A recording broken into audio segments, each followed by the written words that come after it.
Again, you know, when you're starting to put your car back together on your 356 and then you see these ugly brake cables coming out, I'm going to show you how to make this ugly cable look like this. In just a few little easy steps, you can make an ugly cable look brand new using the same cable. As long as it's not frayed or damaged at the ends and it slides in and out really nice, I don't see why not using the old cable. Just gotta clean it up. But I'm not gonna paint it. I'm gonna make it look good by zinc coating it and using a shrink wrap on there. Stay tuned. As you look at the cable, it looks pretty nasty. There's no frays in it. The original, I believe this has to be an original cable.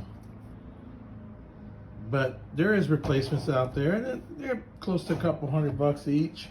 The cheapest I've seen was, oh, I don't know, about $95, but the shipping was a little high. Locally, I think I could get it for about $125.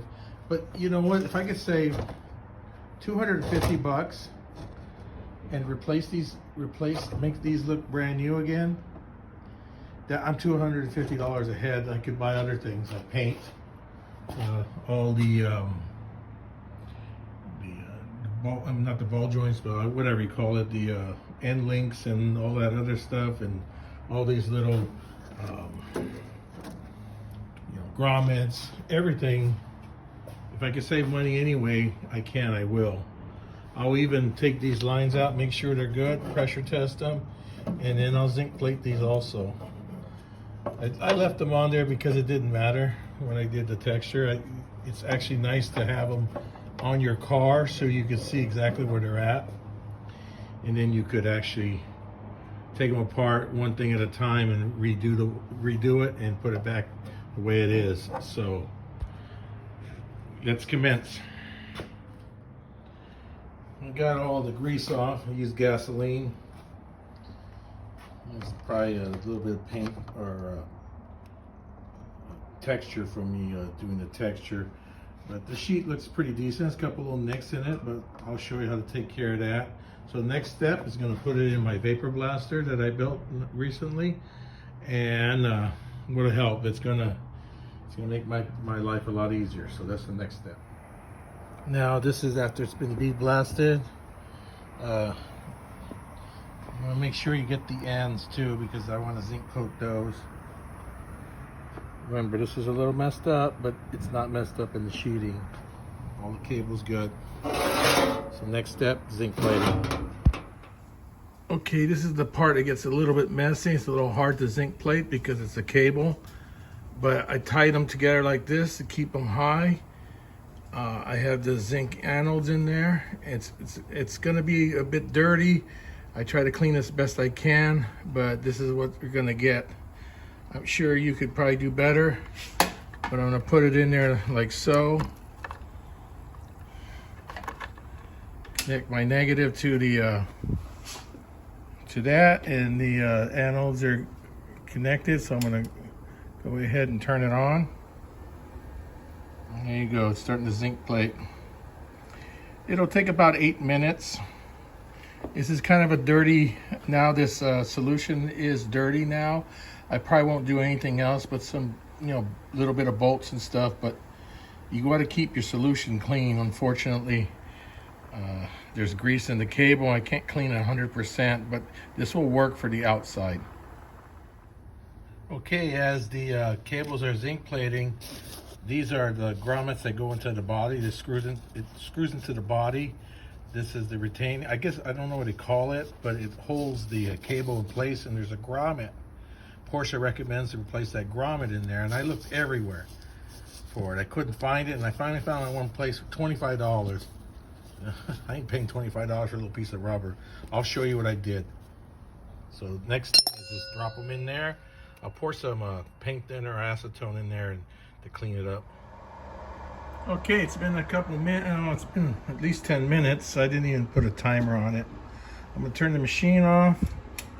I'm gonna pull thing up. It's gonna probably be like a crusty white. Like I said, okay, next I'm gonna sit in my sink and clean it with a brass brush. Okay, this is after I wire brushed it a little bit. Look how shiny it came out just by doing that. I noticed a little bit of delamination right there, probably because of grease, so I'm gonna dip it again. So I clean it off really good. So I'll do another dip, maybe 2 more dips because it was so dirty. Okay, here's the grommet part that goes into the body. And this is your lock nut that goes in there. Porsche recommends to change the grommet in here because I guess it'll leak if it's not sealed right. And I noticed from doing this one, when I put the cable back in, it was so loose, but when I made my grommet and put it in there, you can't pull it. And when you put the zinc fitting, Zerk fitting, or what do you call it, you fill it with grease. This thing was so gobbed up with grease because the grommet inside went bad. So I'll show you how I did it. I'm gonna remove this. You don't need to know how. I'm just gonna go in there with a pick and take it off. But this is the next step. After this, I'll clean up a little bit more and zinc plate it. Okay, here's the nut, and I have the part that holds the cable in there. There's zinc plating. Next, back on the cable, I got some shrink wrap. I don't know if I bought it on eBay or Amazon, but it's 3/4, and it's just enough to slip over the whole tube. And I went a little bit further on each side, so when it shrinks up, you know, it won't go short. So here we go. I'll show you how it looks as it's going.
As you see, it looks really nice. It almost looks like a brand new cable if you look at it. Now this part was cut off because I couldn't, you know, do the shrink wrap underneath it. So now I'm going to install this, do the same thing. Just I doubled this up with the shrink wrap just to make it super durable, and I'll do the same thing with this. Now it's all covered up, looking good. Okay, here's the part I was telling you about. Porsche wants 25 bucks for something similar to this. I went to Harbor Freight again, and I got these grommet kit, and this is one of the sizes that was in it. A little tight. There's one above it, which is too loose. So there was one in the between. It would be perfect, but this ain't the 3 little bears, so we just have to go with 2 small. But it'll stretch into place. I'll show you how to do it. I shoved the grommet inside there, and then I seated this against it so it hits the inside of the threaded area. So now I'm going to install this. It's going to take a couple hands to shove it in there, so hopefully I can get it in there. Here, I put my phone down for a second. I put my phone down. Well, there they are, both of them. Got them installed, heat shrinked, and zinc plated. Saved myself a couple $100. Maybe, no, actually a little bit more than a couple $100 by the time I pay tax and shipping. I haven't seen a cable cheaper than $120. I think the cheapest possibly $199 or $99. I just don't remember where I saw it. But I'm gonna keep going on this tunnel. This, I guess, I don't know what you call it, the backbone where all the stuff comes out. I want to redo this next, the clutch and the gas pedal. and I'll redo this strap. These straps they're not expensive, but I like the wovenness of it, and I like to just fix it. It just looks like it got ripped at the end. So I'll redo it, and I'm going to redo all the brake lines. So thank you for watching, and God bless.